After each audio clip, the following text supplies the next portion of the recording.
Good morning, Raptor Freaks. Lexiot's here, and it's a Monday memory this morning. We're talking about, hang on, where's the mic? Camera got part of the cover over it. All right, I got it. We're talking about a game that happened 4 years ago today on August the 5th, 2020. It was in the bubble. Of course, that was the pandemic year, and the season was cut short. The Raptors had one of the best records in their entire history. Actually, it was their best record in their entire history the year after Kawhi left. And the pandemic happened, and they stopped playing, and then they resumed playing right around this time of the year after things got safer. And of course, they were playing in a bubble in Orlando in a closed arena with weird fan faces on the computer screens and nobody else in there. And they were also wearing jerseys that had slogans on them like Black Lives Matter. Mark Gasol wearing the jersey Justice. This is the era we're remembering today. We're remembering 4 years ago today, August the 5th, the Raptors in Orlando beat Orlando's ass. Yeah, it's a crazy game. I was watching the highlights of it, which I put in the link in the comments. So if click on that link, there's a 10-minute clip of highlights from this game. It's very interesting to watch. Of course, every single one of the Raptors is not on the team anymore, including our coach, Nick Nurse, which is very interesting. That's only 4 years ago. And then, you look on the other side and you see who's on Orlando at that time, and you see who's there. Kem Birch. Kem Birch playing for Orlando in that game. Also, Terrence Ross, Markel Fultz. Very interesting game. This is also a famous game because this is the game where Kyle Lowry clipped Aaron Gordon in the air, and Aaron Gordon fell all funny, and he got injured, and he got really mad at Kyle, and he kind of cussed him on the way out. And this was the whole beginning of the Aaron Gordon Kyle Lowry feud, was this game. Now, when you watch the highlights of this game, you see just how amazing our team was at that time. I mean, the players who were on the team, first of all, the roster was stacked. We had a badass team. And then the way they played together in the highlights, you're just like, yeah, this is a championship team. This is a champion team. This is the defending champions. And even them reluctantly saying it on the clip, the Raptors are technically the defending champions right now. Yeah, motherfucker, we were. And y'all didn't say that enough when that was happening. Yeah, in some ways, watching these highlights was very fun and nostalgic to see Serge Ibaka, Marc Gasol, Kyle Lowry, Pascal Siakam, OG Anunoby, Norman Powell in the Raptor jersey once again, but also very sad to me because I see where we were and the level of excellence and of team play and the caliber of players we had. And now, it's not that we're in a bad place right now. It's just different. It's been such a weird, hard couple years since the pandemic, the bubble, and you playing in Tampa and all that kind of bullshit. But yeah, I highly recommend watching those highlights just for a 4-year anniversary kind of feel and looking at where we were at that point. And yeah, it's cool to see the jerseys. You see Black Lives Matter on the back of Pascal Siakam's back. It just was an era. Some of the highlights were amazing. You see Freddie doing some of the stuff he does. You see Norman taking it to the hoop. You see Siakam doing what Siakam does. Marc Gasol, Serge Ibaka. Man, it made me think about that team more. And I'm like, man, that team was so much fun. And boy, did things get all wrecked. Not only did, I really do feel like the pandemic stopped the Raptors from repeating. The Raptors could have repeated. And when I think about it, also, when we played this game against Orlando 4 years ago today, we were actually on a 7-game win streak. We had actually not lost in the bubble yet. We had defeated every single person. In fact, in the bubble, if y'all don't remember, when we went to Orlando after they resumed the games, we didn't lose until we started playing Boston. It's pretty much we won every single regular season game that played to set up for it. We swept the first round with the Brooklyn Nets. And it wasn't until we got to Boston that there was a problem. And honestly, that 7-game series was epic, and it could have gone either way. Maybe a little bit of script writing by the NBA on the down low to stop the excellence and the top dogness of the Toronto Raptors over that 2-year period.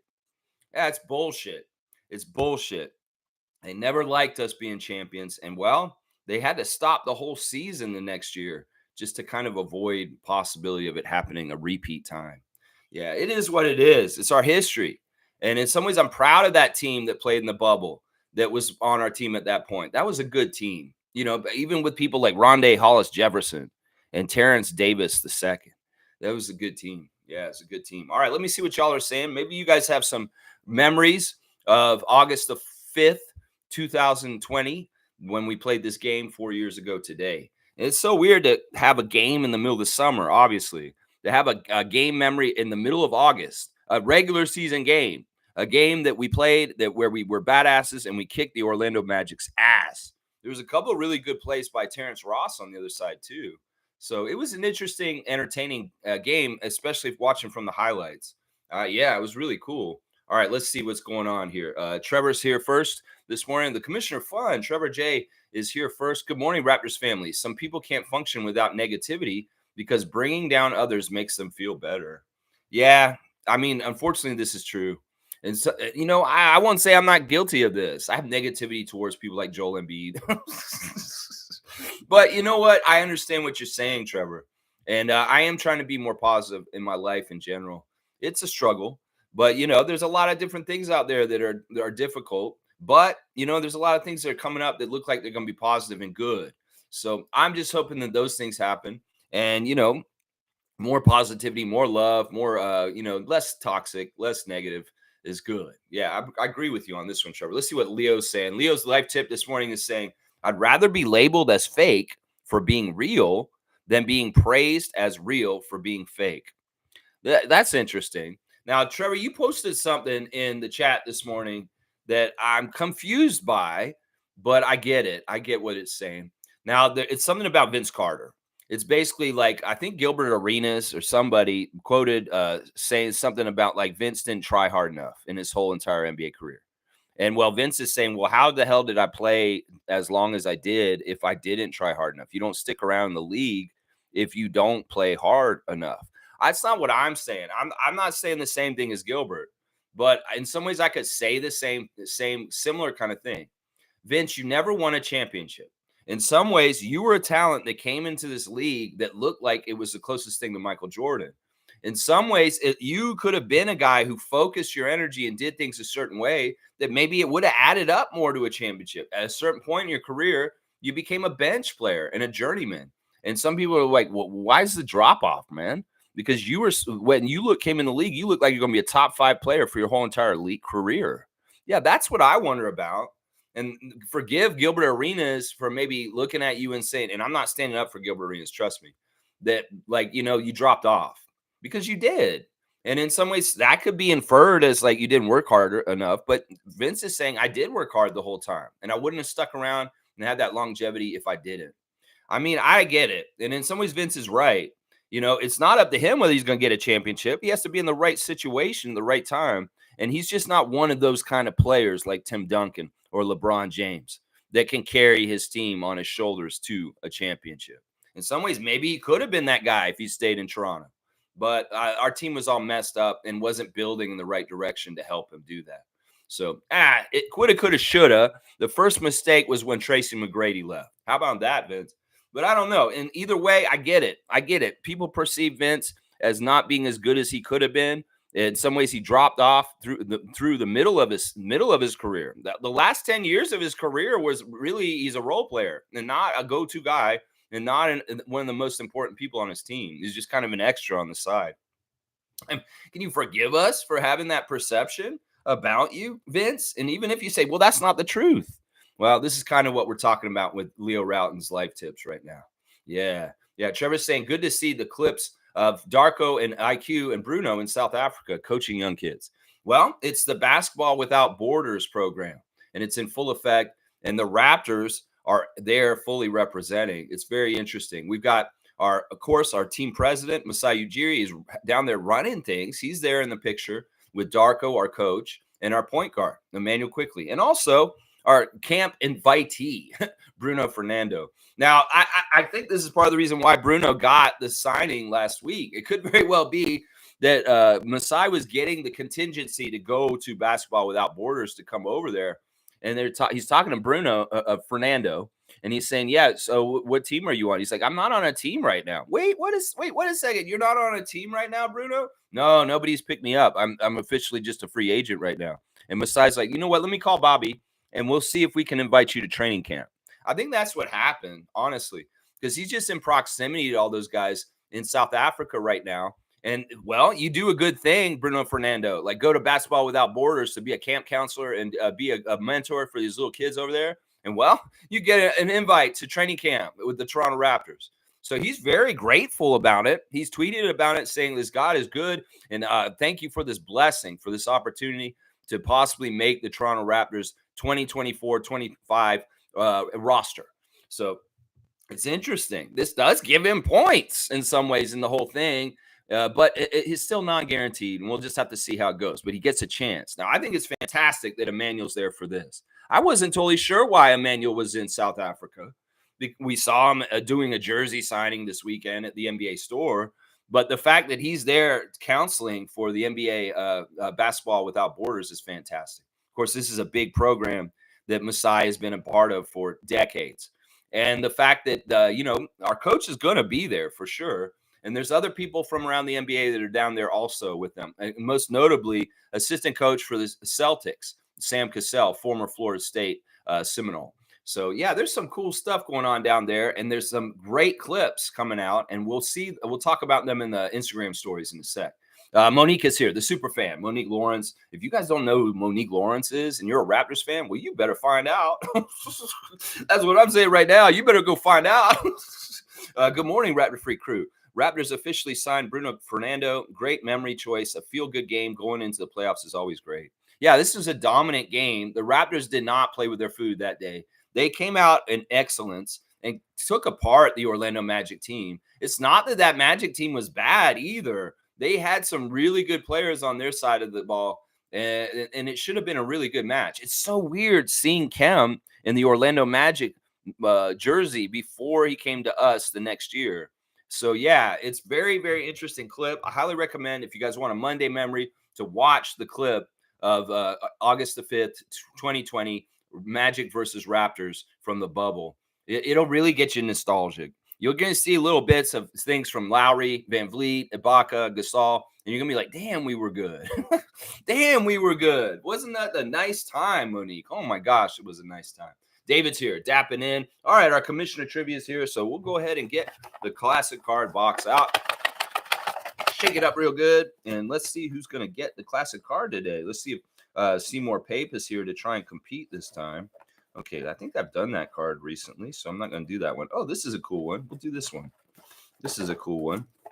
All right, let's see who's going to get the classic card today.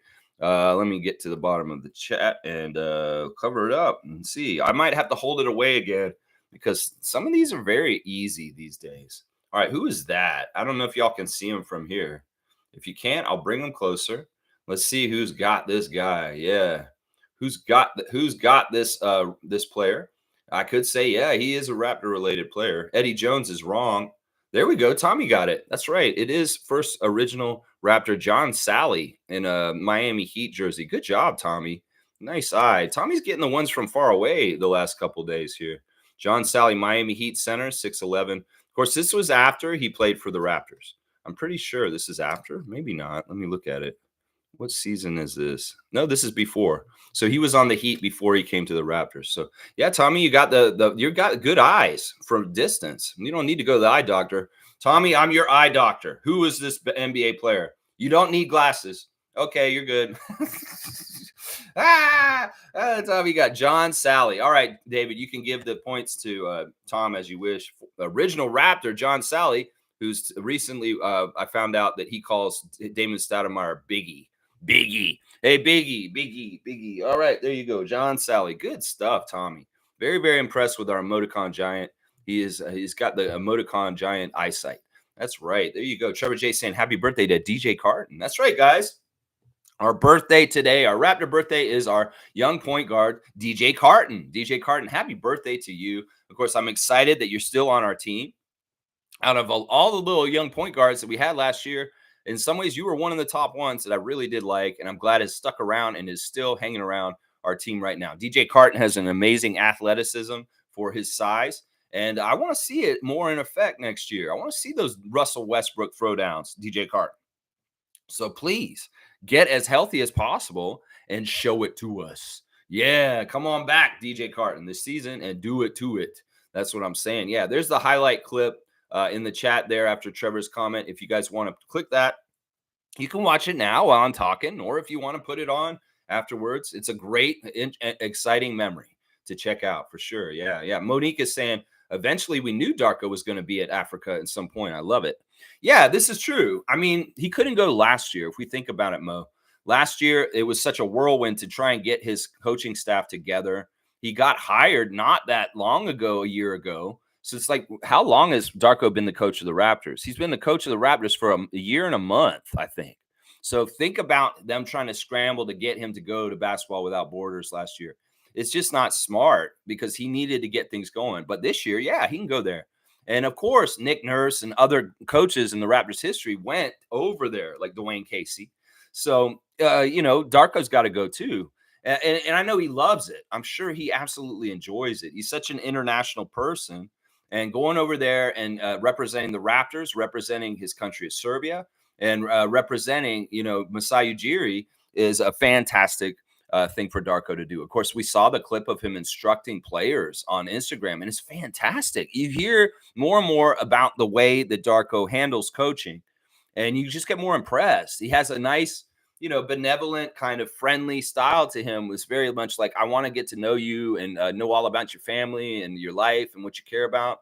But also when you see him on the court and he's getting the players to do stuff, he's enthusiastic, he's invigorated, and he's very demanding, which is fun. He's like, I love that clip that they showed of him coaching the African players, how to do different things and like how he's talking to them. And you can see why he's such a good coach. I know that a lot of people, some people are like, we should have got Jordy. We should have got Jordy. No. Go watch the clip of Darko Rajakovic at Basketball Without Borders and listen to how he talks to players when he's a coach. And you will have more confidence in him. Trust me, because he's a passionate, enthusiastic coach who gets results without being negative or being an asshole. He could be a nice guy and he can still motivate. And that's very, very special. Right there. Yeah. I love seeing him there too. It's very, very good. A former assistant coach of the Raptors, current assistant coach for the Orlando Magic, Jeremy Mermes is there also. So there's there's old Raptors connections that are there in different ways. So yeah, the list of the contingency who's over there teaching the kids at Basketball Without Borders is fantastic. Fantastic. And the Raptors presence is very, very strong. Very, very strong. Shannon is here. Good to see Shannon, our great friend, RJ fan number one. Let's say Star J. Let's go, RJ Barrett. Yes. Some people are starting to wake up because of RJ's performances at the Olympics about the possibilities for the Raptors next season. There's a clip out. I forget the guy's name, but Trevor shared it with us in Facebook. And this guy does a lot of Raptors clips, but he has opened some eyes. In some ways, he's saying some of the things I've already been saying on this channel, but he said some more things on top of it that I'm kind of like, wow, okay. All right, spit your fire, please. Trevor, if you want, actually, you can't get the clip, I don't think, unless, wait, you're a mod. You can. So, Trevor, if you find that clip, the one that you shared yesterday, and you want to post it in the chat, go ahead, because people might want to see this. Basically, what the clip is that he feels like the Raptors are getting misjudged. That a lot of people think the Raptors are going to be bottom dwellers and not going to be very good, but they're not understanding the nucleus of barbecue. That Barnes, obviously, he led our team in all stats last year. He's an all-around player that's absolutely incredible, and he's only going to get better. And then, he talked a lot about RJ Barrett and how, RJ Barrett's showing what he's doing in the Olympics. People need to wake up and realize RJ's a really good player as a number 3 pick in the draft. And, well, the other one was Quickly. And, of course, he's talking about Quickly, and this is what he said, that and I forgot about this, and this totally makes sense. Manuel, at the end of the year, said he wanted to work on his defense. And then Darko had a clip, and I remember this. Darko came out and said if he wants to play defense like Drew Holiday, he's got to eat more and get bigger and listen to his coach. And that it's true. And, well, what did Emmanuel do this middle of the summer? He went out and bulked up. Like, if you see clips of him and Tyrese Maxey and a couple other players around the league, they're all huge all of a sudden. Well, Emmanuel Quickly is one of those guys. So he's trying to do exactly what they told him at the end of the season to how to become a better defensive player like Drew Holiday. Well, He's going and doing it. He's gotten stronger. So in some ways, that's very interesting. This clip also talks about some of the other bench players that they feel like are going to be important. And it's interesting who they name. They talk about Grady Dick, of course, and the possibilities with him and his shooting prowess. They talked about Shamshay, and they really, really glowingly talked about Shamshay, saying that this kid is like maybe one of the best prospects in the NBA right now at his age for what he could possibly become. And I agree with them. The eye test and everything is there. You can see Ulrich Shamshay is going to be very, very special in this league in the years to come. And then he brings up Shed. He says that those are the guys that he sees like these guys could be very, very important for the Raptors coming up. So I forget what the guy's name. Let me go look at the chat for a second. Trevor, what was the name of that channel? And I'll tell you guys what it is. Hang on. You guys put so much in the chat. It's so hard to sort out. And there is a lot of duplicate posting too, guys. You guys got to make sure you're not posting this something that like Monique already posted, because that stuff is happening and it's harder for me to kind of suss out what's going on. All right, here it is. I got it here. I'm going to go ahead and get it and put it in the chat. I don't even know the channel's name. But here, I'll put it in the chat at the bottom here and you guys can watch it. He talks like a robot. And my critique for him is basically this, bro, if you just don't identify yourself as a Raptors fan, it could be really good is what I'm thinking for him. Because if he doesn't say that he's a Raptors fan, it sounds like really like it could be a general NBA fan. So it's like, dude, don't tell everybody you're a Raptors fan. Like when he says we could do this and we could do this, just say the Toronto Raptors can do this. Because in some ways you're very, it's not that you're professional, it's just that you're not overtly a Raptors fan in your channel and the way it looks. And in some ways you'll get more people to believe you and listen to you if you do that. For some reason it's not letting me put the link. Oh, I know why. It's because I'm getting it from Facebook. It's stupid. All right, here. All right, yeah. And the funny thing is in the clip, this is what he does. In the middle of the clip, this guy stops the clip and he does an advertisement for a betting company. And basically he says this, and this is what I say every year. Bet on the Raptors to have over on their wins total. Yeah, I mean, it didn't go through last year. They did not make the win total. In fact, they didn't make that bet last year. They lost it. But most years, it's really smart to bet the over on the Raptors for wins in the season. And he does that in the middle of his clip. He says, y'all, this is the perfect time for you to bet on the Raptors to get over this amount of wins that everybody says they're going to get. I tell people this every summer before the season starts. You want easy money. It's a really, really good bet. Usually, it wasn't last year, to bet the Raptors will go over their win projected wins. So, yeah, that's pretty interesting. Pretty interesting. Yeah. All right, let's see. Shannon saying, good morning, Lex, and all in the chat. I know Darko is putting together a game plan to take down France tomorrow and get one step closer to the medal round. Yeah. And she's saying, you mean Jordy, Shannon. Yeah, Jordy. Yeah, the coach of the Nets. You know, it's very interesting the way people are projecting the next round. I've got a NBA or a FIBA experts pick their favorites to win in the 4 games in the semifinals or in this round, the knockout round of the Olympics. And it's almost unanimous. It's unanimous for the States. They all think the States will beat Brazil. Then there's one person who thinks that Greece will beat Germany. And then there's one person that thinks France will beat us. And that's crazy to me. I don't know. You know what? I'm really suspicious because, all right, first of all, once again, this is a trap game. This is the game that Jordy and them need to tighten up. And they can't let any kind of weird stuff happen tomorrow. Because this is the game where if anybody's going to try and screw us, it's going to be this one. The IOC, France, the host country, they don't want to lose and put Wemby out and not try and go for a medal with France. So this could be a game where they try and screw us over and railroad the Canada out. So they need to play absolutely so badass that even if they try to write a script where Wembanyama goes to a medal round, we fuck that up. And seriously, Jordy knows this on the down low. They know this, that this may be the toughest game just because of these stakes. It's not that France is better than us. They are not. They are horrible, honestly.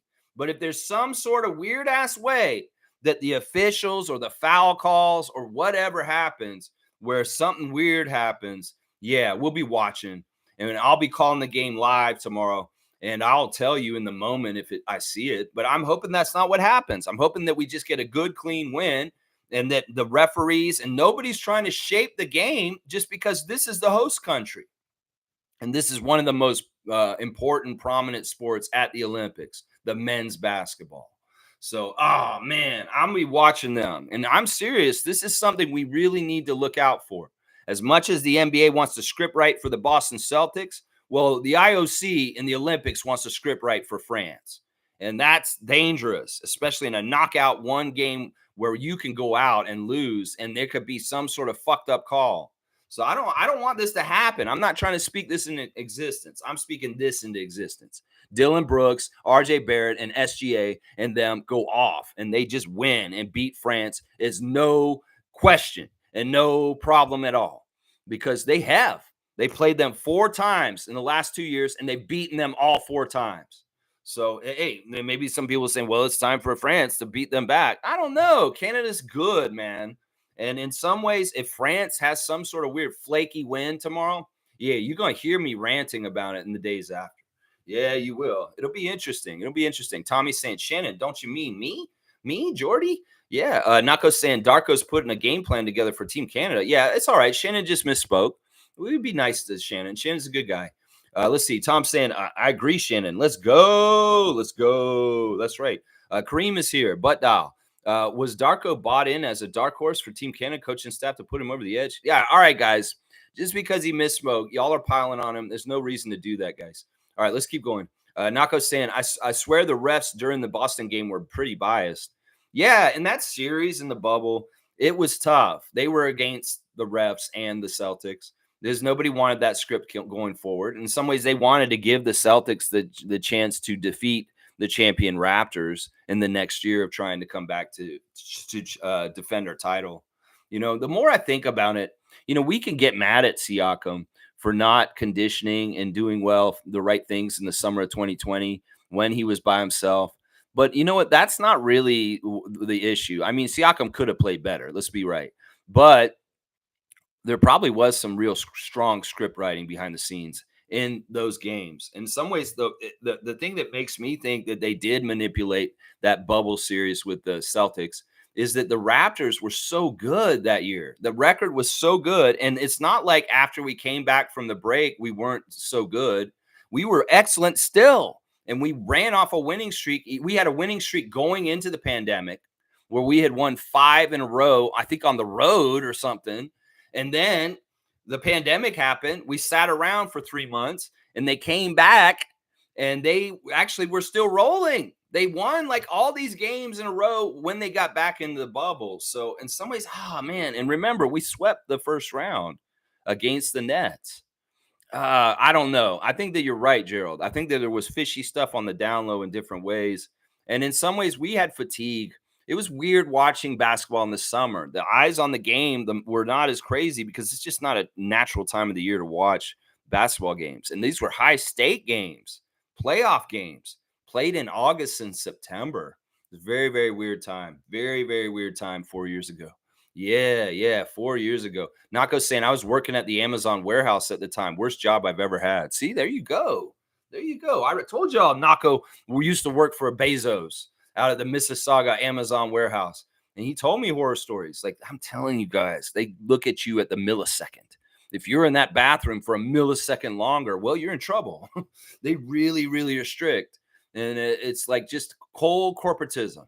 Keep the leaders and the people away up in the high ivory tower in their offices somewhere else and just, be assholes to everybody and treat them like shit down below. Yeah. Nako's saying the worst job he ever had was working for Amazon, guys. Yeah. Fiercely's here. Good morning, fam, and happy Monday. Happy Monday to you, MJ.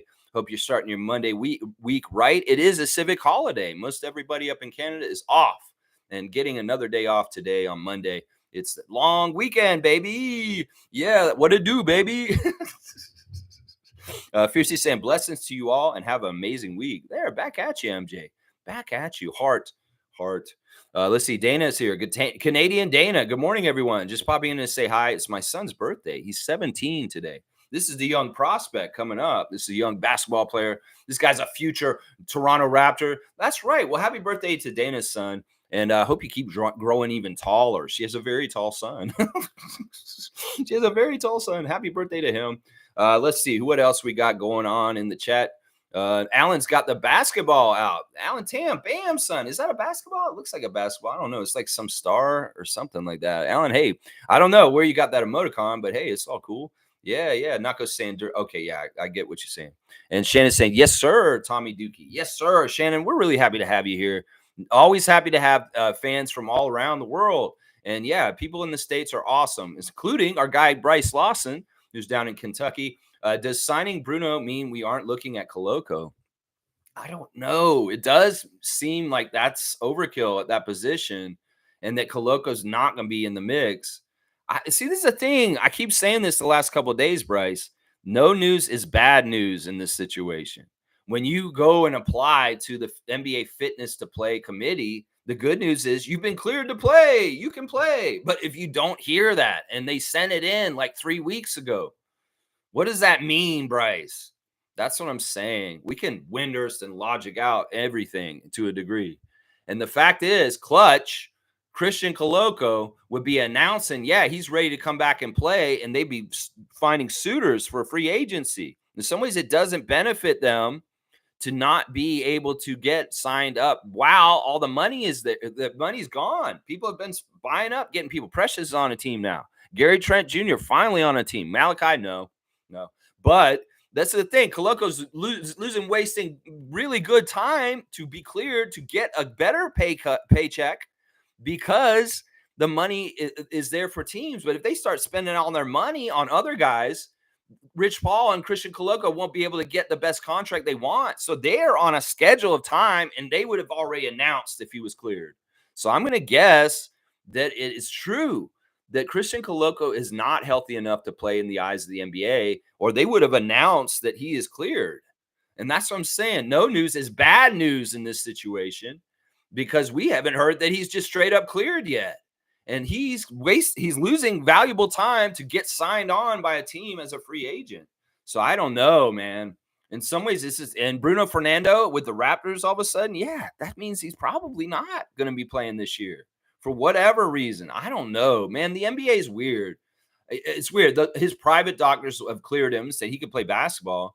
But the NBA doctors, I don't know. Maybe they're being weird, or I don't know why they're doing this to Christian. I don't know. We'll have to see how it plays out. The mystery of Christian Koloko has been going on for over a year now, and it continues. It absolutely continues right now. Nako saying Bruno looks good at finishing, something we need. Well, Bruno Fernando is a weird player. He's a lot of arms. He's a great rebounder. He's a pretty good shot blocker. He runs the floor pretty good. He's not the best shooter outside, but I've always enjoyed watching him. As I've said before, he's been a very capable backup to Capella in Atlanta the last couple of years. As far as he's a really good lob threat, just like Trae Young likes to throw it to Capella. Well, he could throw it to Fernando just as much as his backup. So that's interesting. Atlanta's in flux. They're changing around things a lot with DeJounte leaving now. And I guess Fernando was just not in the plans going forward.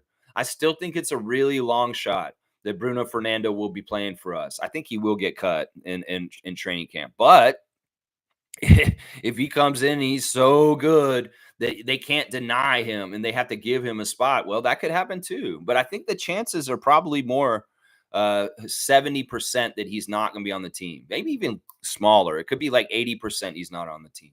So, yeah, we'll have to see. It's not guaranteed money versus guaranteed money. Well, they got to pay the guaranteed money still. And it depends on how much they're willing to just throw away to somebody that you say, yeah, you can go ahead and go not play and you can go sit. But we're going to pay Fernando also. So we'll have to see. We'll have to see. Tommy's saying, feel bad for our women's team getting knocked out after going 0-3. You mean the senior women's basketball team? Yeah, you gotta. There's so many teams, Tommy. You gotta say women's team. Do you mean soccer? Do you mean no? The soccer team was 3-0. Yeah, the women's basketball team did not play well.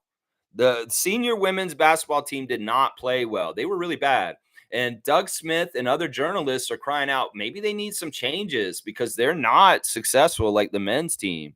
In some ways, they should be. They should be on the rise, but they were really poorly they did a really poor job. I'm not gonna lie. You know, people are proud of Natalie Achona, and they should be, because she has a long legacy of games.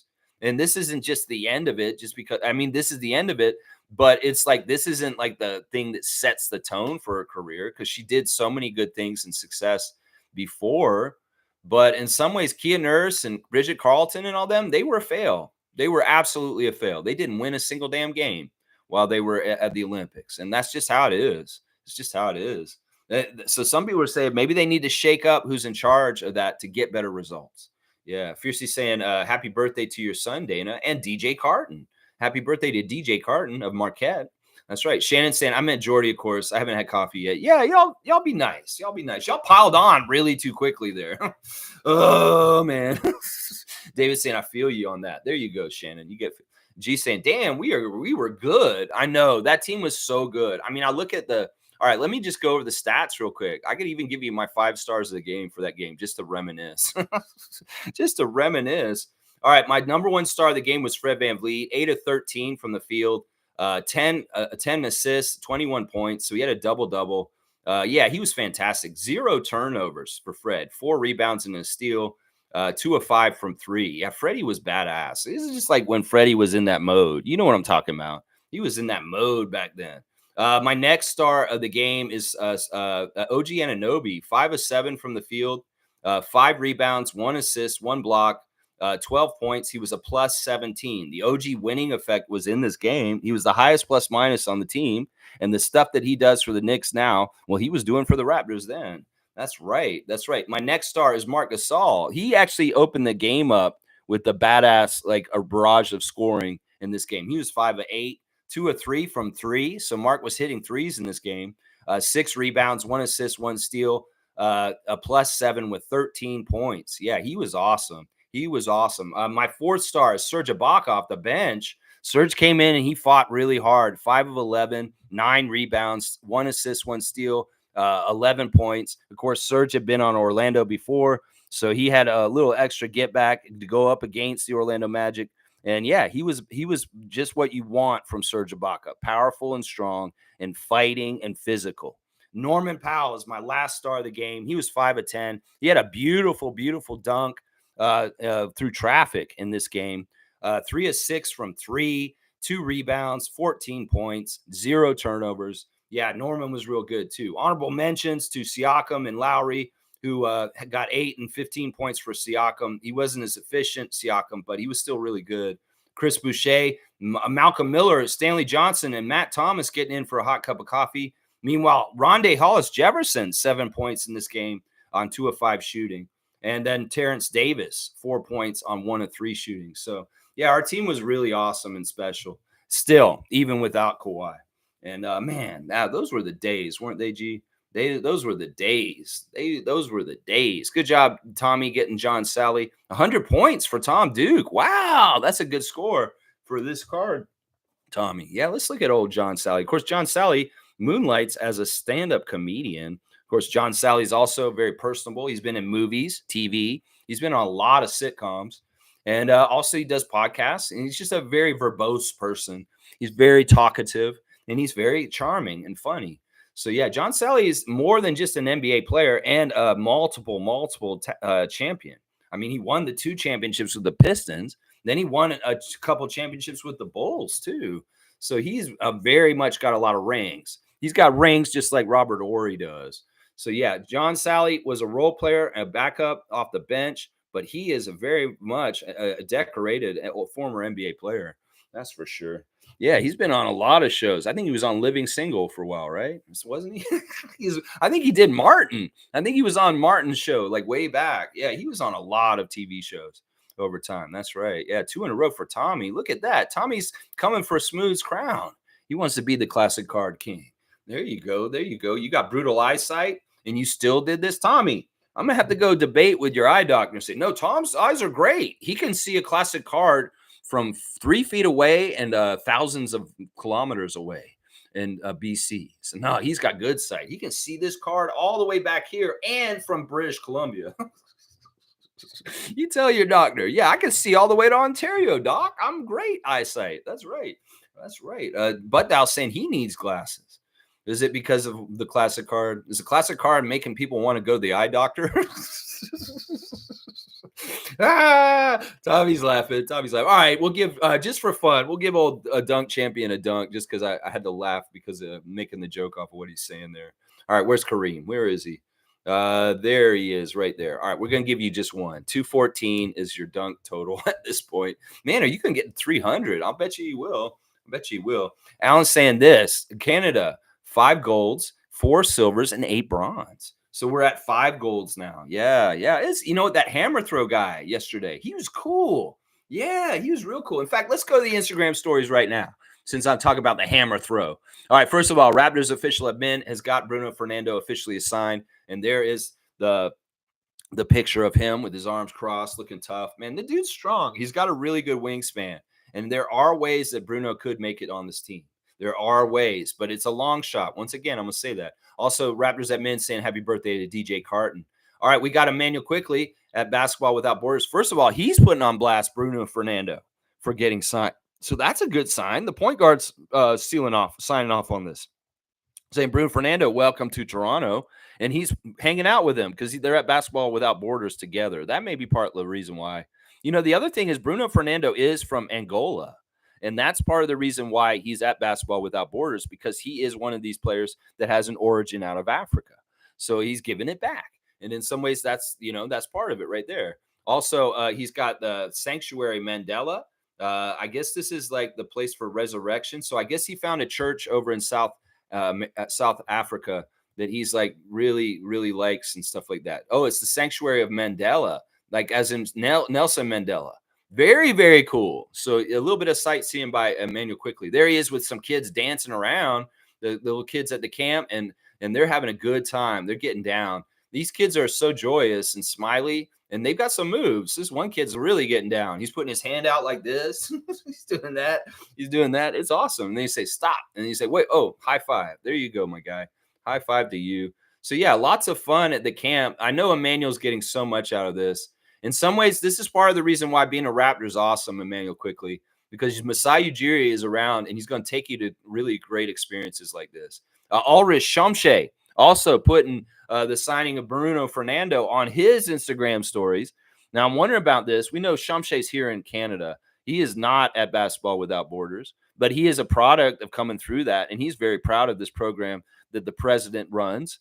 And but he's here, and I'm sure he's working with guys here to get better. It could very well be he's with Drew Jones working for 905 stuff right now. But he's proud of Angolan Bruno Fernando getting signed to the Raptors right now. Who knows? Ulrich may be very interesting now that he's on our team. He's such a giving, kind person. This guy Fernando showing up on this team is a threat to his playing time. I'm not gonna lie. They play the same position. And in some ways, Fernando's not looking at him. I mean, Shamshe is not looking at him as a threat. He's looking at him as a countryman from the continent, and that he wants everybody to succeed. That says a lot about Shamshe, honestly, that he has he's celebrating the signing of Bruno Fernando to the Raptors. Seriously, that means a lot. I'm telling you. And there's a clip of Basketball Without Borders and at the camp. So yeah, Shamshe knows where he comes from, and he's celebrating it, and he's very proud of this program because he was touched by Giants of Africa and Basketball Without Borders also himself. Amari Moore is apparently in Paris. I guess our 905 guy is in at the Olympics, and he's got clips of Basketball Without Us. He's actually got the clip of the CBL game. That's really crazy that game ended on an alley-oop dunk. That is amazing. I forget what the teams were in this game, but it was, I think it's Niagara. It's the former team of Omari. Omari played in the CBL, but he's putting on blast the CBL game that just ended. Like, that's so crazy. The Elam ending is dynamic in this situation. It doesn't end on a free throw. It ends on an alley-oop dunk. What a exclamation point to finish a game. If y'all haven't seen this highlight, check it out. CBL game, a Niagara River Lions or whatever they're called. I think they're River Lions. I don't know. But yeah, you need to check that out. Seriously. Let's see. Precious is doing stuff with his What If Unlimited as usual. Let's see what else is there. Yeah, that's over in Africa. He's doing his camp right now. RJ Barrett has got a commemorative Ontario jersey There's going to be Ontario League jerseys, and they've got a patch on them that says NB, and that's Nathan Barrett. So man, and he's touched by that. I can tell they're going to be doing things to remember his brother in different ways. And well, the Ontario Basketball League is going to have a patch on their jerseys, just like Bill Russell's six a couple of years ago when he passed the NBA. Well, they're going to be honoring Nathan, and in some ways, that's because that's the league that Nathan was playing in, guys. So this is a big deal. And RJ Barrett, I'm sure he's very, very touched. And, you know, the legacy of the Barrett family, in some ways, he wants to honor his brother going forward. We're going to see what RJ is going to do. That's right. Kelly Olynyk was at the hammer throw. And that's why I wanted to save the stories for this. Kelly was out there supporting his guy from Kamloops. This guy's crazy. He looks like Steven Adams. And the way he threw this hammer is nuts. He threw it like 84 meters or something. And it was like 6 meters further than anybody else. So he's undeniably the gold medal champion of hammer throw. A fantastic performance. And Kelly's like, really, I think Kelly might know this guy personally because, you know, they're from around the same area of BC.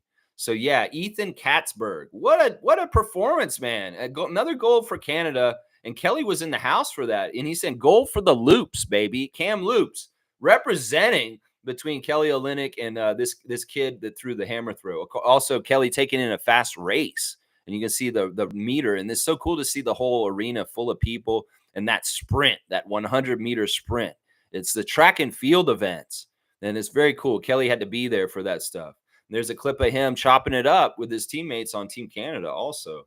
Good stuff there. Good stuff. Jay Nathan has got something going on. His God is good, and God will bring you what you need in time. And he's believing in that. You go, Jonathan Mobo.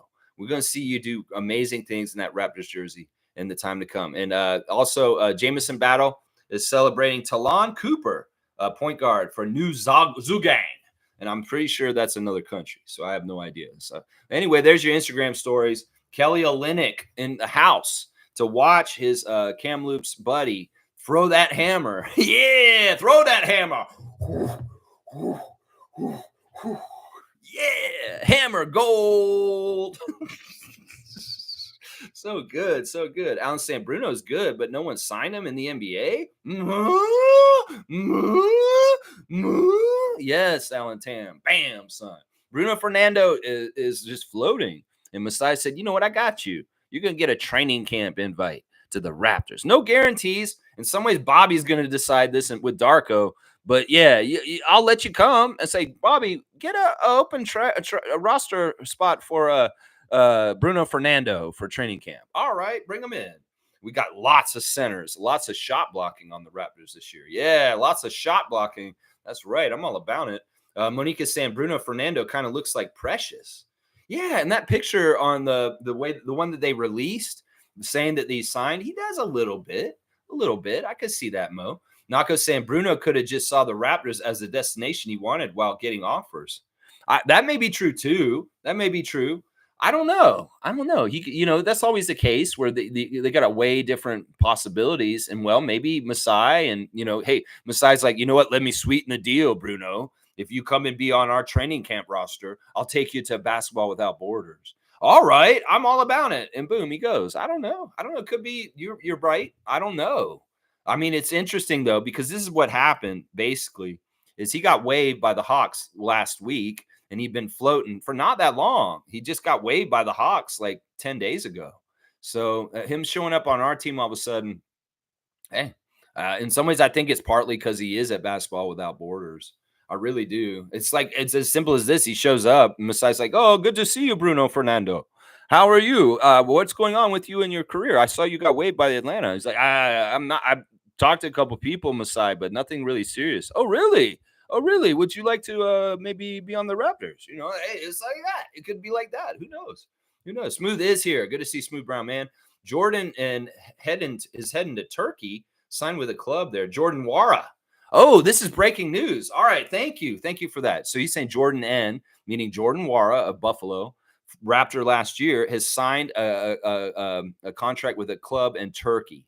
So he's going to get some money and he's going to get playing time. Just not getting signed here in North America to be in the NBA this year. So that's sad in some ways, but this may be what Jordan needs.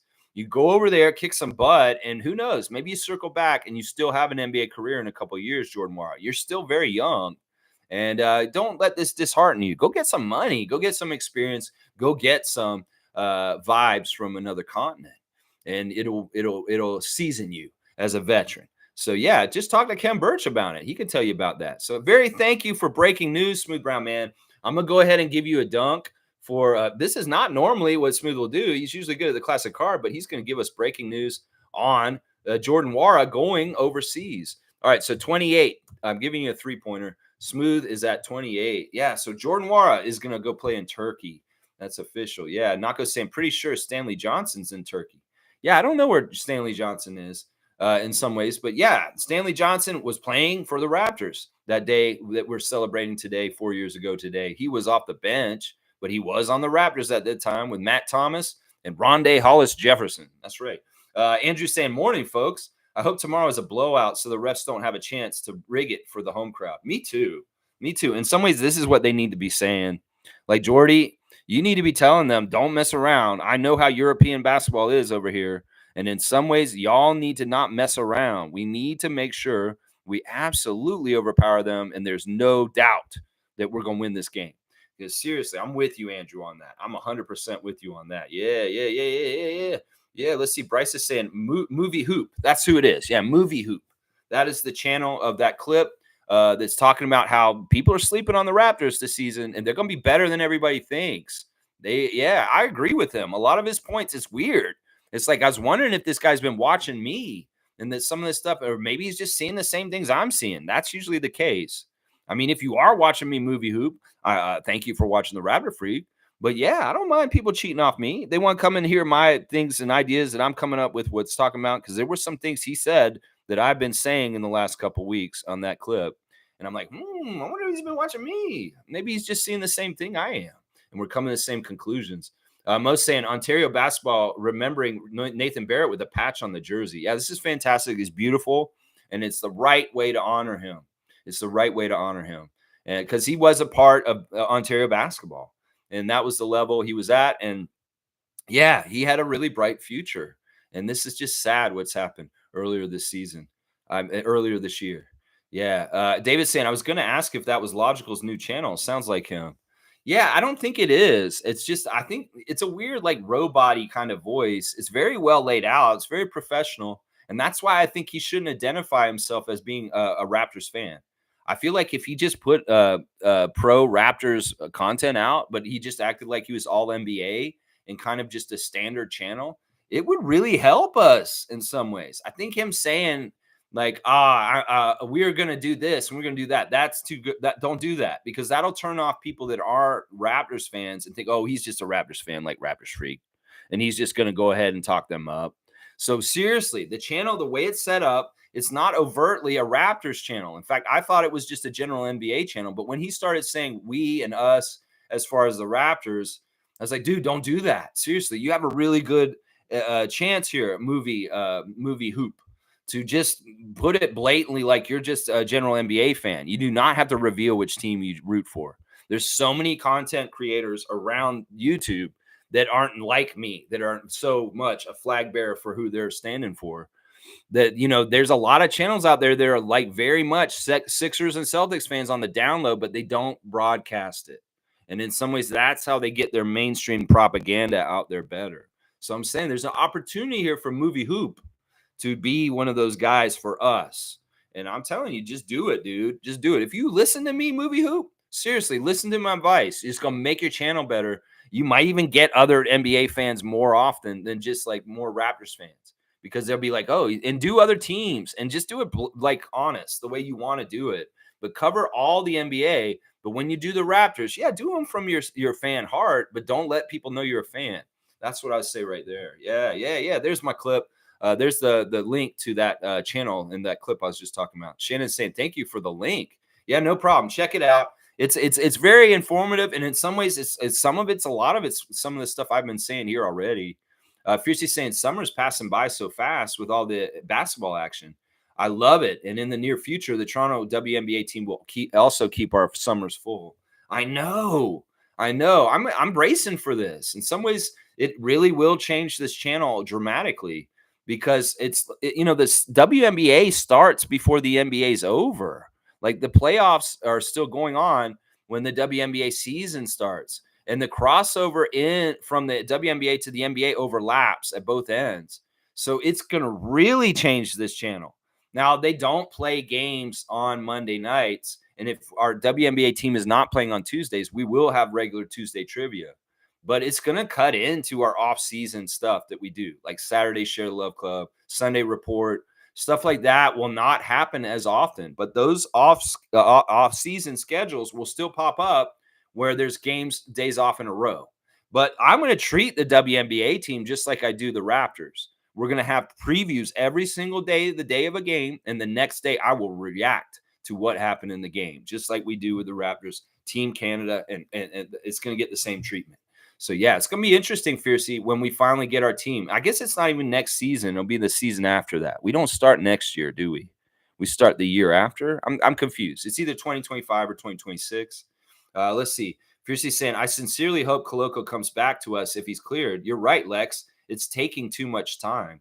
Yeah, this shouldn't take this long to review. And Rich Paul and Clutch want to jump on deals.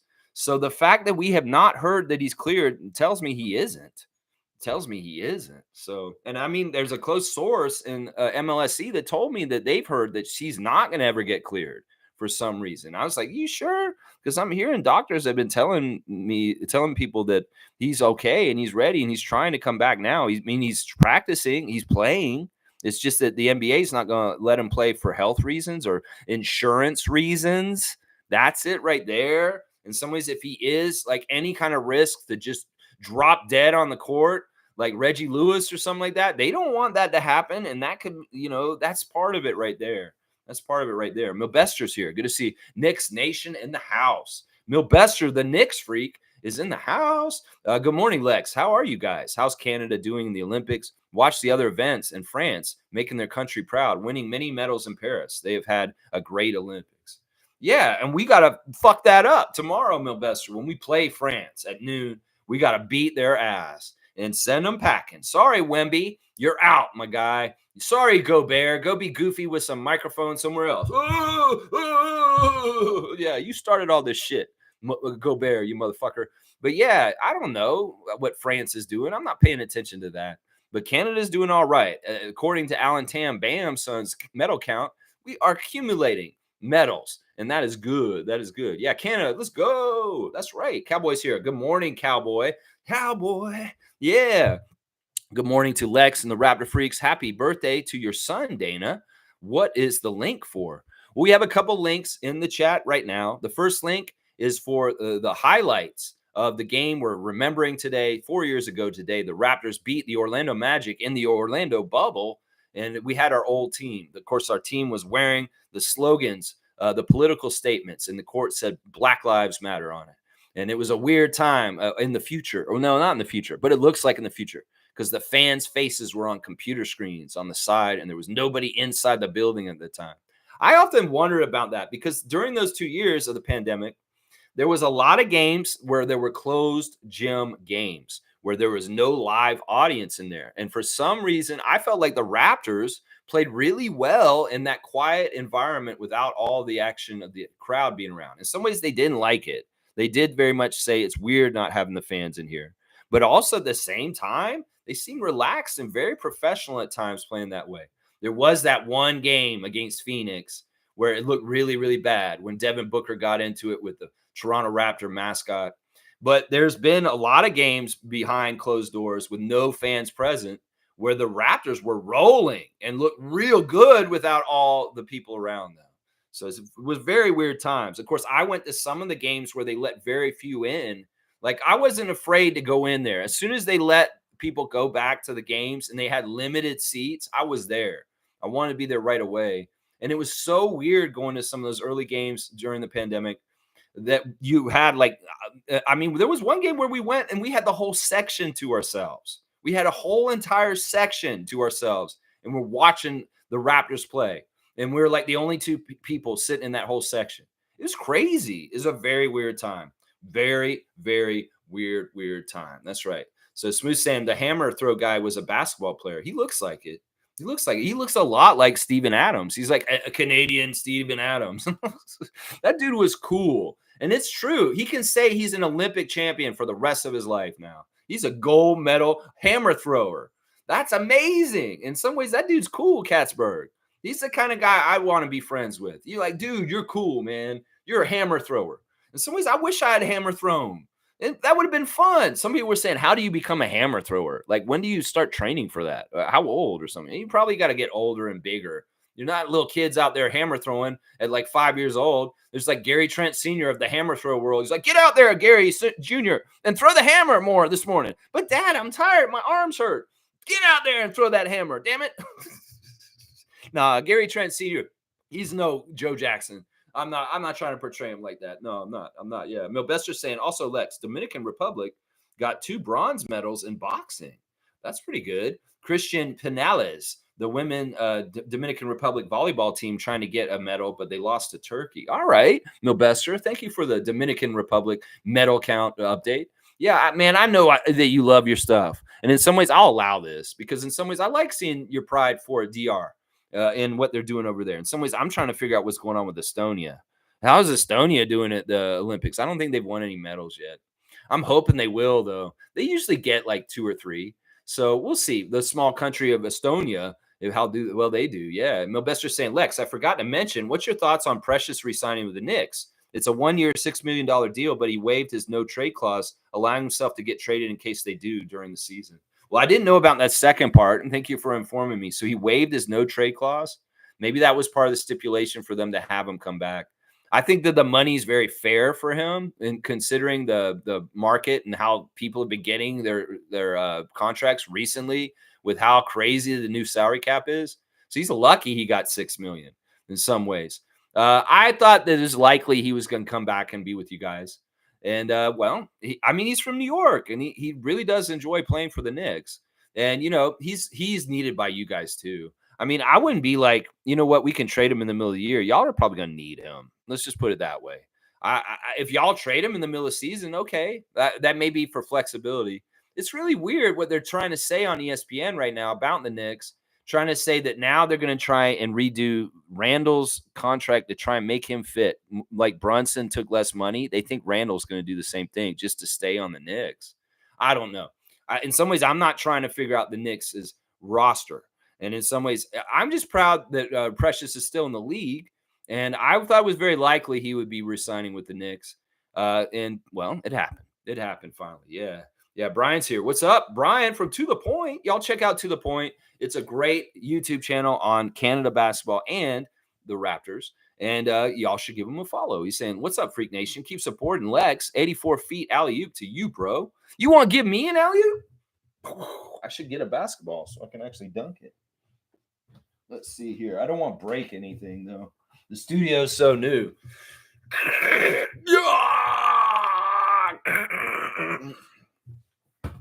That's my reenactment of a dunk from King.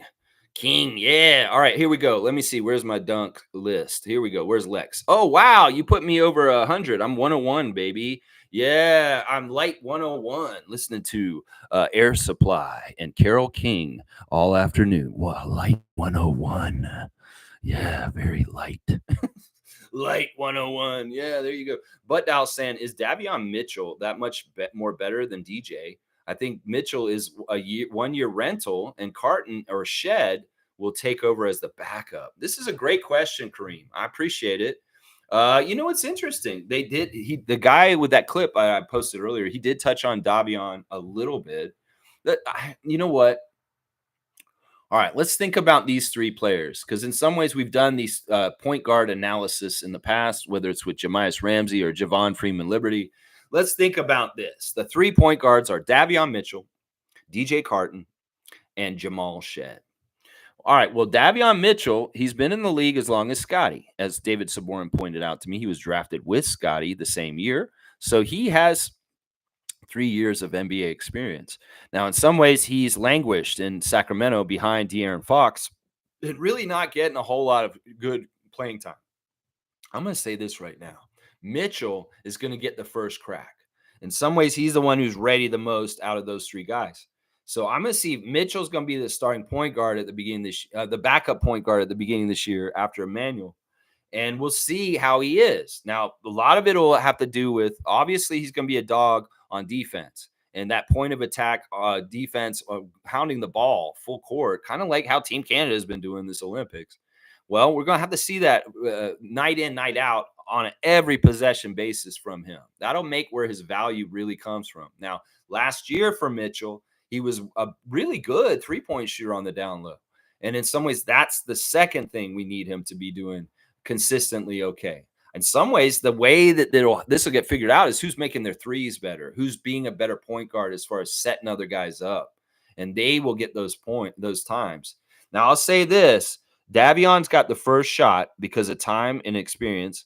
DJ Carton second because once again he has a year under his belt and he is a bit more familiar with the Raptors and their system and what they're trying to do because of last year. In fact, part of the reason why they hung on to DJ Carton out of all the guys they had last year is because he was showing aptitude and investment in learning the Raptors stuff, even when he was hurt.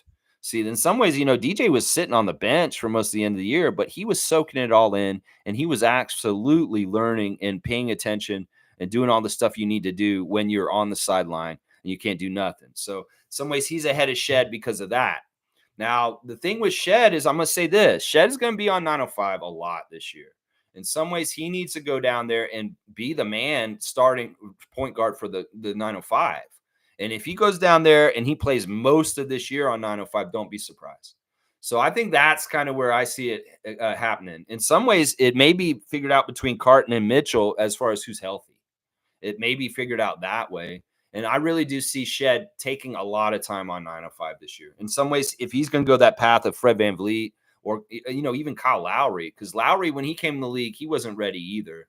He had to take some times being a knucklehead around Memphis and Houston before he finally figured out how to play in the NBA in Toronto. So in some ways, Shed is going to need time on 905. So he's not really in the picture. So I'd say it's up to health. DJ Carton could get it if he plays really solid and he's healthy. He could get over Mitchell in the hierarchy of the point guards for the Raptors. But right now, it's Mitchell's to lose, if you ask me right there. That's what I see it. All right, great question, Kareem. I like it. Cowboys saying, I agree, Kareem. Maybe even part of the trade package later on in the season. Yeah, I don't know. That could be true. I mean, obviously, the Raptors are going to be flexible and trying to do whatever they need to do. Who knows if it's a Bruce Brown thing and they need to add a little bit into it, and one of these guys is part of the deal. That could be. But once again, we know the Raptors aren't trying to make too many trades all the time because they try to get things right the first time. And there's a time to trade and a time not to. And you know what? After last season, I don't want the Raptors to do any trades in the middle of the season because I saw how disruptive that shit was. So in some ways, let's get all the movement done and get our roster right and only trade if we really, really have to in the middle of the season. If it's trading Bruce Brown Jr. somewhere, well, that probably won't hurt us as much as trading Siakam or Anunoby. Because last year I was like, I'm not about trades in the middle of the season, especially when we got to play the day of a trade. Like what happened with OG Anunoby, that was messed up, having to play Detroit the same day. Yeah, that was no good. That was no good. Yeah. Smooth saying, I clicked on the chat as you were showing the classic card. Could not respond in time. Oh, man. That's why 9:30 a.m. Be ready. Because when David daps in, that's when I'm doing the classic card. So, yeah, this is maybe part of how you do it. It's like you got to be to the stream on time. It's just how it is. It's just how it is. Brian saying, damn, bro. It's flattering when they copy you, eh? I almost had to take legal action against TSN and Sportsnet. That's hilarious, Brian. That's hilarious. I mean, I don't know. I mean, I espouse opinions that I don't see in other places. And it could be that, people are just coming to the same conclusions separately. I'm not going to say that somebody's stealing my ideas, but I don't care. Honestly, I'm saying stuff here I want to propagate and put out in more places. If it happens naturally that they're just saying the same thing as me, that's great. If they're coming and watching me and getting notes and saying, I want to make content on this because Raptors Freak was talking about this and this is a fantastic subject, that's great too, because it's all doing the same thing. And that's hopefully fighting the good fight in the perception war for the Toronto Raptors. That's, I can't go wrong with that. No, you go ahead and sue Sportsnet and TSN. I want to see how far you get, Brian. Trevor saying, I'm glad I brought movie hoop to the chat. You brought movie hoop to the chat? What do you mean? I'm glad I brought movie hoop to the chat? What do you mean? What does that mean, Trevor? I'm confused. All right, let's see. Oh, movie hoop that got that channel. Yeah, in some ways I don't like his channel, but in some ways I do. I think it's gross that he has betting advertisements on his channel. I think it's absolutely gross and disgusting. And in some ways, but he's pro Raptors, so I gotta like him. Milbester saying, Lex, I wouldn't be surprised if the Toronto WNBA team wins the championship, but my New York Liberty trying to win it all this year because we lost last year in the finals to Vegas Aces, and they won 2 titles. That the Liberty are a good team. Breanna Stewart has been fantastic in the Olympics, probably the best player for the women's for U.S.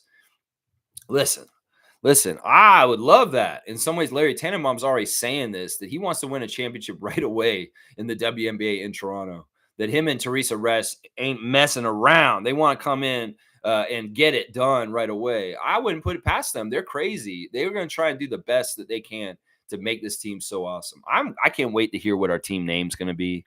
I really can't. I want to see what's going on with the WNBA in Toronto sooner and sooner and sooner. Liberty could win it all this year. They are one of the top teams in the WNBA this year. And the Vegas Aces, a little more susceptible this year, a little bit more susceptible. I don't know. It'd be weird if the Las Vegas Aces won the championship 3 years in a row. It's like this team has been in the league how many years? 4 years. And now they've won 3 out of the 4 years or something like that. That's fishy to me. That's fishy. Fiercely saying, at least there won't be any scheduling conflicts as the WNBA team will not play at Scotiabank. Yes. I couldn't see them being any scheduling conflicts. Now, I will say this, guys. In some ways, I'm going to treat it like this. If the Raptors are in the playoffs and they have huge games going on, and we do have a WNBA game still, I'll put the focus mainly on the Raptors because they're in the postseason. But I will still do the previews and a little bit of stuff for the WNBA games as they happen. So if there are any conflicts of a game on the same day that the Raptors and the WNBA team are playing, well, obviously the focus will be on the team that's further along in their season. And that could happen in the fall too. And it could be the WNBA playoffs versus a preseason game for the Raptors. And then I'm putting the focus on the women's league. So, there'll be some balancing with this. But hey, that's just more to cover. Double duty. If I have to do a preview for 2 teams on the same day or a preview and a reaction, for, vice versa, I'll get it all figured out. We'll figure out how to do it. I'll get in my rhythm. And in some ways, it'll be easier off season for me because I'll just be doing a WNBA coverage a lot. But then again, I'll be doing the WNBA previews and reactions while I'm doing the off season for the Raptors and any Team Canada stuff also.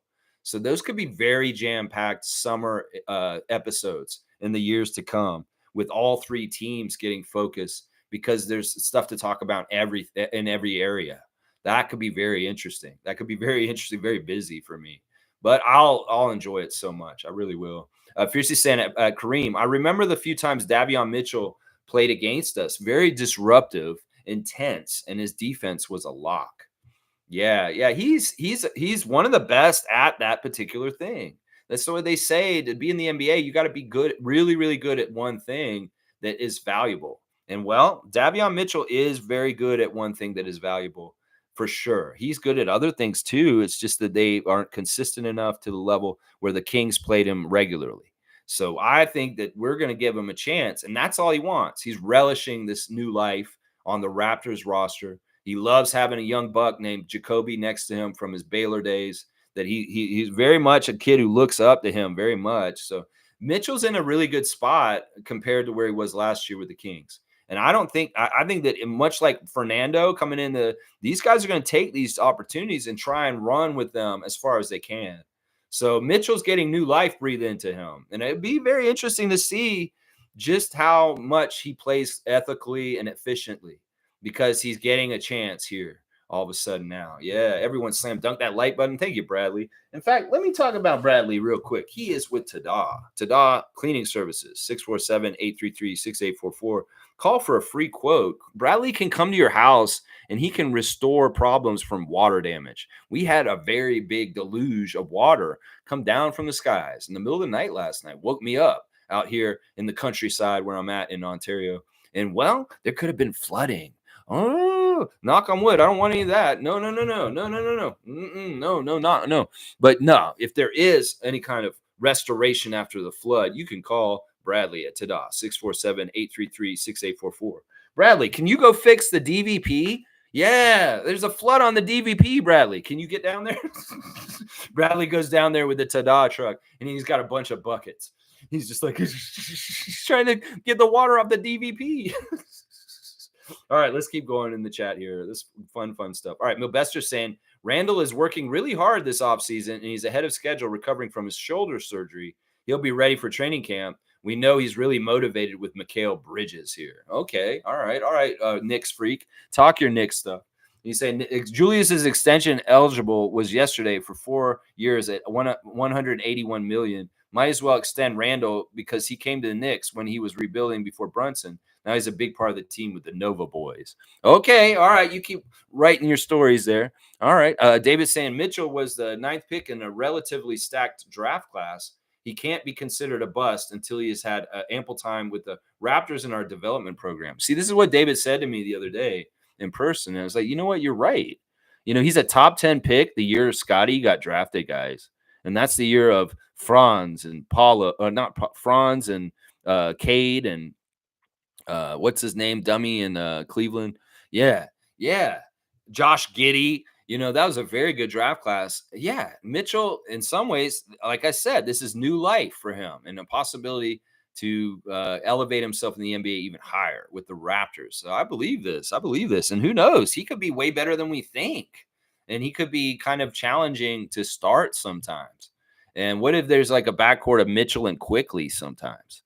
And Quickly is playing the shooting guard because Mitchell is like running the point. That could be a lineup that we play sometimes, especially if Quickly is a certain kind of bulldog on defense and the point of attack defense with Mitchell. That's a nasty. I mean, Shed's going to be like that too. So if you got 3 little guards that all are just menaces on the ball handlers bringing the ball up the court. That's a nice look. That's a very nice look right there. Milbester still continuing to talk about New York stuff. Let's see what he's saying. It's going to be fun to see New York Liberty versus Toronto when they're in the league. Same with Golden State's Valkyries. WNBA growing with more expansion teams, but Toronto, what's the team name? I think it's the Dinos. No, we haven't announced the team name, and it's not going to be anything to do with the Raptors. So yeah, don't spread any rumors about what our team name is because we have not figured it out. We're going to take time doing this. Golden State put their stuff together a little quicker, but we're going to wait. In fact, we may have a contest. It may be that all the kids are going to get back to school in the fall, and the teacher comes out and says, children, we need you to name the WNBA team in Toronto now. And they do a naming contest, and it comes out with, like, I don't know, what's the big movie for kids right now? Is it Minions or something? What if they're like the Toronto Minions? Just because, like, the kids love Minions right now or something like that. Toronto Minions. I don't think that should be on the list to be chosen from. But yeah, if it's going to be like the Raptors, it'll be whatever movie is popular for kids right now. And it's not going to be a dinosaur-related name. Just so you know, Milbester, this is a different company that owns the WNBA team from the Raptors. They're not associated. It's going to be just like the Chicago Bulls and the Chicago Sky. Those teams are separate owners, separate buildings, and they don't share the colors or anything together. It's not like the Sparks and the Lakers. It's not like the Liberty and the Knicks, that they're connected in certain ways. No, this team's going to be separate from the Raptors, and there won't be any dinosaur stuff around it, just so you know. Brian's saying, let's run with the Young Bucks on the 905 to get it acclimated and set up the pipeline to the big squad to set up another chip. There you go, Brian. That's what I'm talking about. Spread the word. Hopefully we're going to have a bench mob generated this season on 905 under Coach Andrew Jones that's going to replicate some of the great effects that the bench mob original did from 2014 leading up to our championship in 2019. We get bench mob on the 905 level coming up, and they're challenging the starters on the Raptors for being the excellent team. I mean, that was so badass that period of time when Kyle and DeMar would come out of the game and Fred and Jakob and Pascal came in and they were better than the starters that whole period of time. That's what we want to replicate. Exactly what you're talking about, Brian. Exactly. I know what you're talking about. But Dow saying it, Brian, I agree. Let's run 2017 Raptors 905 back. That's right. Dang, son. Bam. All right, let's see. Brian's saying, bro, I know for a fact, and I have the entire emails that they're watching to the point. There you go. I mean, I wouldn't doubt it. I'm sure there's a lot of people putting eyes on YouTube creators like you and I in different ways just to see what the hell they're saying. I mean, in some ways, my channel is like free consumer reporting or something. It's free testing of the market. Free. It's like customer cards. It's like Masai and MLSE can come in here and what are the Raptor Freaks talking about right now? Did they like our 30th anniversary logo? Well, let's see the feedback. What did they say on that Thursday think tank last Thursday? They like it. They think it looks clean and it looks fresh. And they like how the logo has both the old and the new in it.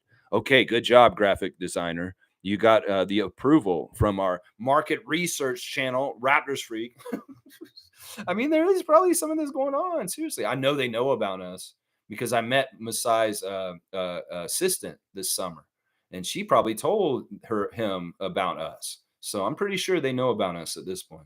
MK saying, "Hey Lex, have you seen any of the 3 versus 3 women's basketball? Canada's team has been bringing the vibes. The Plouffe sisters have been balling." MK, good to see you, my guy. Always good to see you, Meredith. You know what I would say? I have seen some of the highlights, and they look awesome. They're so cool, and they're playing in a major game today. Actually, I believe they're in the semifinals. So, in some ways, this is like playing to play for a medal. They win today, they get to play for gold.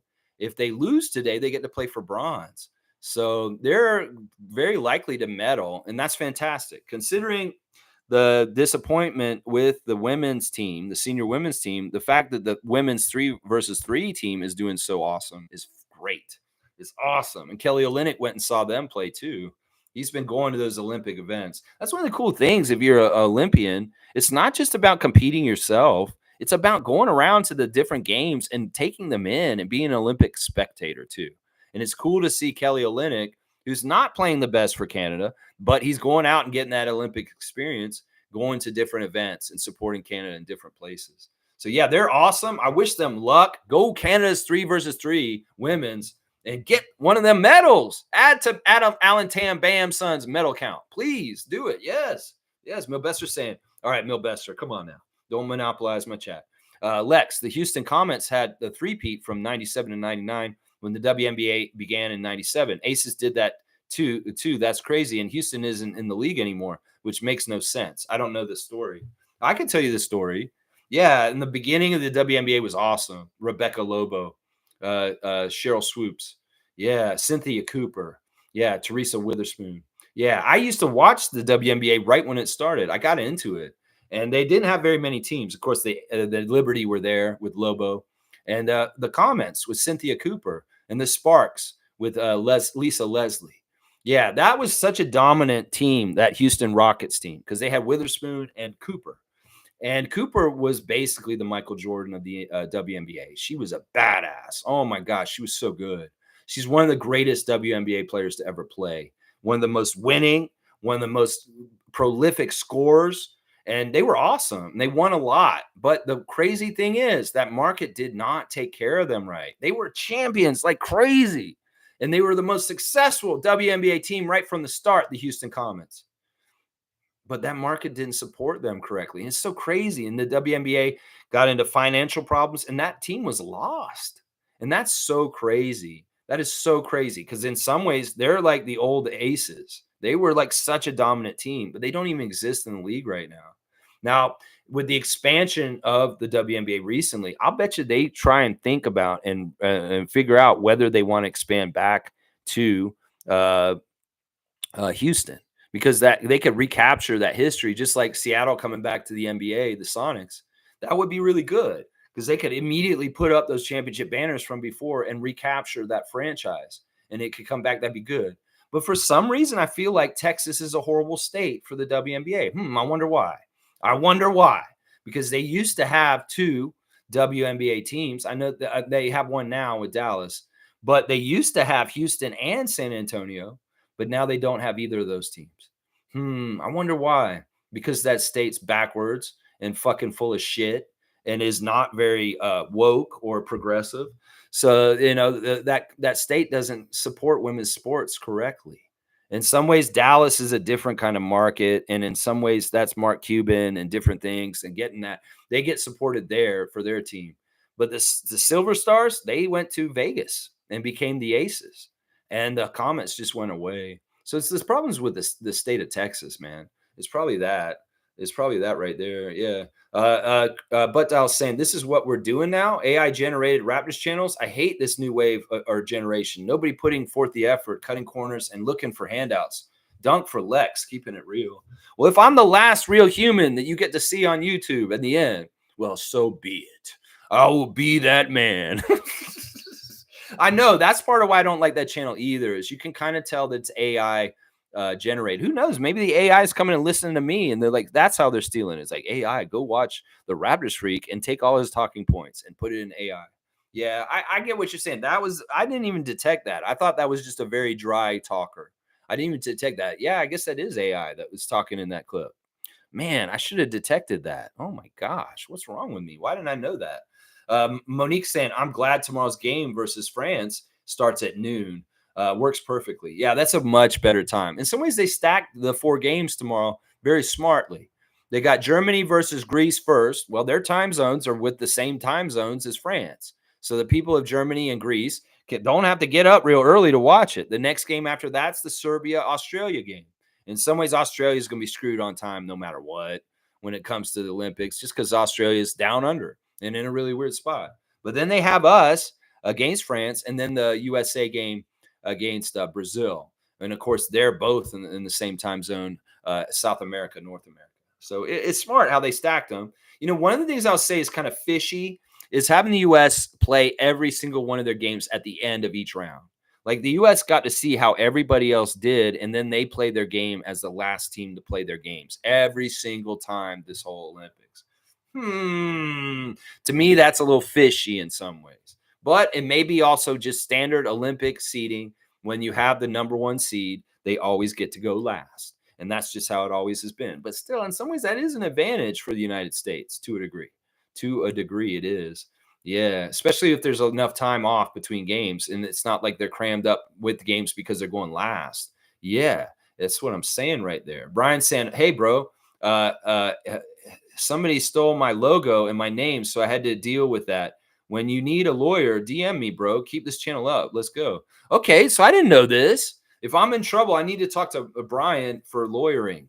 All right, this is good to know. I need all these kind of connections just in case. Okay, so you had to go after somebody for stealing your logo? Okay. Yeah, I'm not really that litigious and stuff. But if I get in trouble, I'll keep this in mind, Brian. I don't want to get in any trouble. Nins is back. Good to see Nins back in there. Good morning, Raptors Freak. Good morning, Nins. I'm going to give you another dunk just for showing up. It's cool. Yeah, where's Nins? Nins is on here. Nins, you got the Emmanuel Quickly 5. Emmanuel is in Johannesburg, South Africa. You got that 5. That's right. Just like that jersey that he signed for Monique earlier this season. Earlier this summer. Good day to you, Nins, from Tommy Dookie. Let's go. Raptors in Canada. And most got my cutoff. W stream, W vibes. Keep at it always. Good times approaching. Good times are here. Raptors for life. Raptor Freak family crew strong forever and go Raptors. There's a cutoff. People are respecting it today. I like that.